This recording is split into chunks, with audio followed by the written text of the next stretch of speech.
Fala galerinha de xadrez, tudo beleza? Estamos dando continuidade aqui à nossa playlist, agora mais uma partida aqui do Steinitz. O Steinitz está jogando então contra o Mikhail Chigorin. O Steinitz chegou a vencer antes já um match contra o Chigorin no Mundial. Esse é o segundo match, é o rematch então em 1892, tá? É o último match que o Steinitz consegue vencer. Vale dizer que até aqui ele já está há 26 anos no reinado como campeão mundial, né? Então realmente um feito muito grande. Após vencer aqui esse match contra o Chigorin, ele permanece por mais 2 anos no reinado, completando então 28 anos de reinado aí como campeão mundial no xadrez, né? Vale dizer que nessa altura aqui em 1892, que é essa partida que a gente vai ver hoje contra o Chigorin, naturalmente austríaco Steinitz, ele se torna um cidadão americano em 1888, tá bom? Ele vai então para os Estados Unidos e se torna lá um cidadão americano. Vale dizer que ele procurou muito ali pelo Morphy, com quem ele teve algumas conversas com o Paul Morphy. Ele tentou realmente jogar contra o Paul Morphy, organizar um match, alguma coisa. O Morphy já não jogava mais, né, xadrez há muito tempo.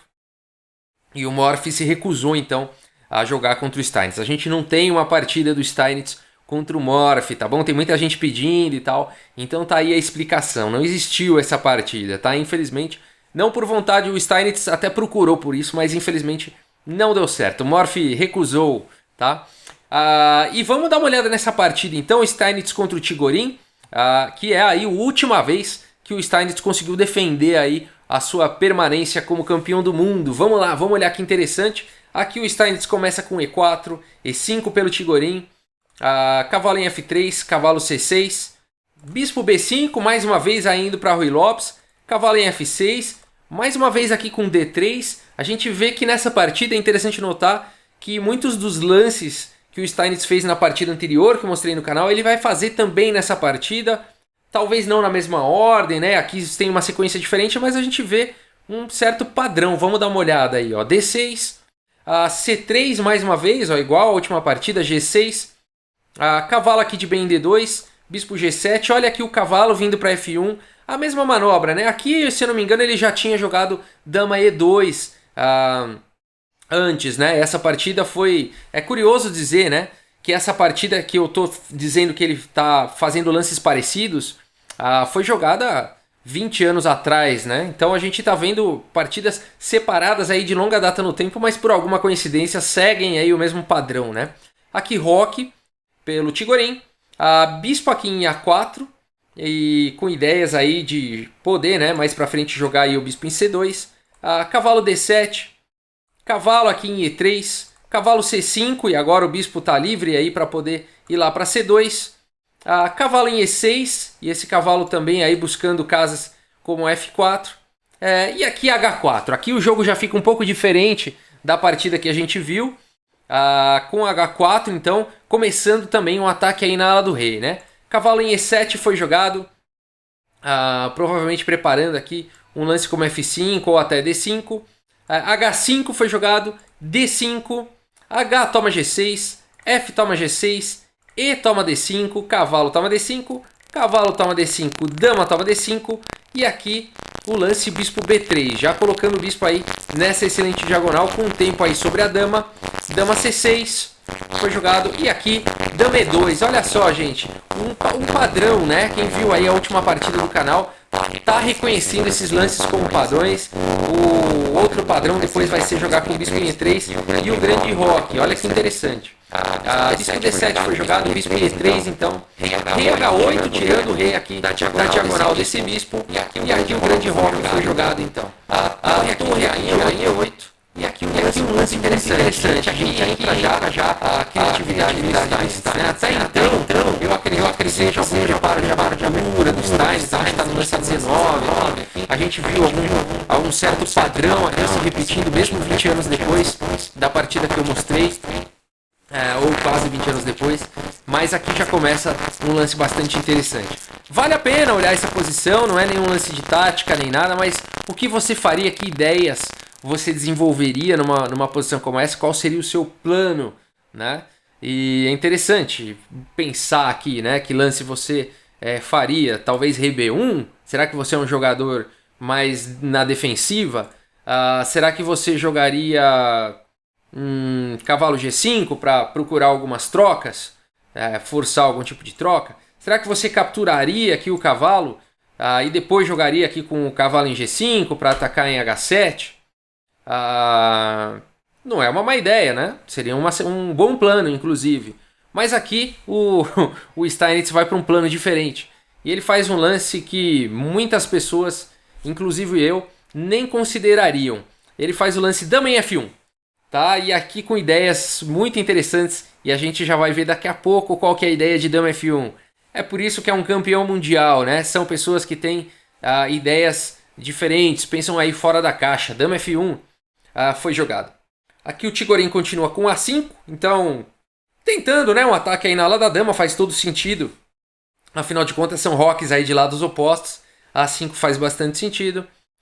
E aqui, como continuar o plano aí do Steinitz, né? Ele jogou com Dama em F1, o que será que ele quer agora? Bom, a gente aqui tem que buscar uma ruptura no centro, né? Quando a gente está numa posição dessa, é muito interessante buscar uma ruptura no centro, né? Para poder melhorar a atividade das peças.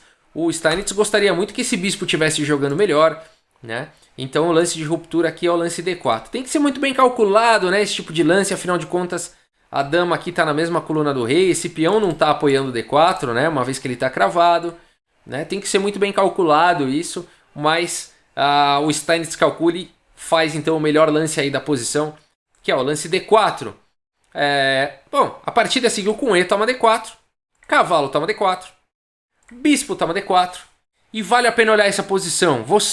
Como você continuaria essa posição, né? Você precisa recuperar a sua peça, né? As negras estão com 3 peças menores e as brancas estão com 2 peças menores, os 2 bispos. Precisa recuperar esse bispo aqui, né? Aí você fala, bom, simples, né? Bispo toma, seria o lance mais natural aí da posição. E na verdade, se aqui o Steinitz jogasse, não foi o lance jogado, bispo toma, bispo, cheque, simplesmente cavalo toma, torre toma aqui em D4 e aqui tá tudo igual, né? Um bispo de casas claras para cada um, as pretas podem jogar um lance quieto aqui, como torre E7, e há um equilíbrio na partida. Essa posição aqui ela é bem equilibrada, provavelmente tendendo aí para um empate, né? Não fica muito claro aqui como se pode desenvolver um plano, tá? Então não foi assim que seguiu na partida. Qual será que foi a ideia do Steinitz ao jogar o lance D4, né? E se você quiser então pausar e tentar encontrar a continuação, vale muito a pena, é muito interessante. Realmente é brilhante a continuação e a gente vai entender pela continuação por que foi jogado o lance Dama em F1, tá bom? E vamos lá, vamos dar continuidade aqui então. Se você encontrou esse lance, parabéns, é um lance sensacional. Torre toma aqui em D4, né? Esse lance é muito forte, recuperando a peça, trazendo mais uma peça para o ataque aqui, que é essa torre, né? Não é muito fácil das negras recusarem aqui essa torre, né? Essa torre vai poder fazer muita coisa bacana, bom, vai poder vir para H4, por exemplo, fazer alguns ataques. Aqui não é muito fácil das pretas jogarem. Elas continuam então com o cavalo, toma, assim seguiu a partida. E agora, gente, como continuar, né? O que você faria? Até se você quiser dar pausa e meditar um pouco aí sobre essa posição, dar uma pensada aí sobre essa posição, vale a pena, tá? Vale a pena você tentar entender qual que foi o plano do Steinitz e o que Dama F1 tem a ver com tudo isso, tá? Vale a pena, é uma boa charada aí. Gente, aqui vamos lá. Se você enxergou o lance Bispo toma em D4, é um bom lance, tá bom? As brancas estão certamente na frente, tá dando cheque, o rei não tem pra onde ir, né? O único lance seria aqui cobrir com a torre. Aqui não valeria a pena capturar a torre, não precisa ter pressa, tá bom? Aqui valeria muito mais a pena um lance do tipo Dama D3, tá? Esse lance faria mais sentido, atacando aqui, ameaçando capturar em G6, uma vez que a torre está cravada e o peão também está cravado, tá? As pretas poderiam defender com Dama D6, por que isso defende? Agora as brancas não podem capturar aqui em G6, porque as pretas teriam Dama F4 cheque, tá bom? E aí com esse lance as pretas vencem. Por quê? Bom, se você cobrir com o bispo, simplesmente dama toma, aí depois de peão toma, torre toma, e as pretas têm aí uma torre a mais, né? E se você não cobrir ali com o bispo, vamos pôr ali... Cadê? Vamos voltar aqui aqui um pouquinho, ó. Se ao invés de cobrir com o bispo, se você jogar rei B1, por exemplo, simplesmente bispo em F5 e vai perder a dama, né? Tá, então não seria essa a ideia, não dá. Por isso que dama D6 defende, não dá para as brancas capturarem aqui. Só que aqui as brancas teriam um lance muito poderoso, que seria o lance dama G3, né? Então aqui tentando desviar, as pretas não podem capturar a dama, senão o bispo toma em F6 seria checkmate. Olha a posição delicada, né? E aqui então se as pretas tentarem apoiar mais uma defesa aqui na torre com torre em F8, as brancas poderiam continuar com o bispo E5, dama E7 e agora sim dama toma G6, né? Aproveitando aqui que a torre está cravada e o peão também está cravado, não pode capturar. E agora se as pretas continuarem com dama G7, a bonita continuação seria possível com torre toma em H7, dama toma em H7, bispo toma em F6 cheque, torre toma, dama toma, cheque. O rei não tem para onde ir, lance forçado aqui, dama G7. E aí você fala, bom, mas aí estaria tudo igual praticamente, alguns peões a mais. Não, aqui a sequência é vencedora mesmo, com dama D8 cheque, rei H7, bispo C2 cheque, rei H6 e dama H4 seria checkmate. Tá? Então essa aqui seria uma boa continuação, tá bom? Então se você viu aqui depois de cavalo toma em H4, o lance bispo toma em D4 com cheque, seria também um lance vencedor, tá bom? Mas aqui a gente quer entender por que o Steinitz jogou dama em F1, afinal de contas, e qual é a continuação do Steinitz aqui, qual é o melhor lance da posição. O melhor lance da posição não é bispo toma em D4 com cheque. Espero que você tenha encontrado o melhor lance da posição e o lance jogado aqui pelo Steinitz, que foi o lance torre toma em H7. Olha que legal, olha que bonito. Partindo para um ataque aí forçado agora, né? O rei não tem para onde fugir, né? Não dá para ele correr para cá nem para cá. Ele é obrigado a capturar essa torre, é obrigado a aceitar esse sacrifício. E agora a gente entende por que dama F1 foi jogado. Dama H1, ela queria jogar em H1 depois do sacrifício. Dama H1 cheque. O rei só tem, mais uma vez, só tem uma casa para ir, não pode vir para cá nem para cá. Só tem G7. Depois de rei G7, bispo aqui em H6 cheque. O rei, mais uma vez, não tem muita opção, né? Ele vem aqui para F6. Bom, se ele vier para H8, simplesmente bispo toma em F8, aqui abrindo um ataque descoberto. E aí acabou, né? Vai ter que cobrir com o bispo aqui, dama toma. Seria checkmate, tá bom? Então não dá para o rei... e H7 uma sequência bem parecida, né? Bispo toma em F8. Praticamente a mesma história, tá? Então não dá para o rei ir para nem H7, nem H8 nessa posição. A partida continua agora com rei F6. E agora dama em H4 cheque.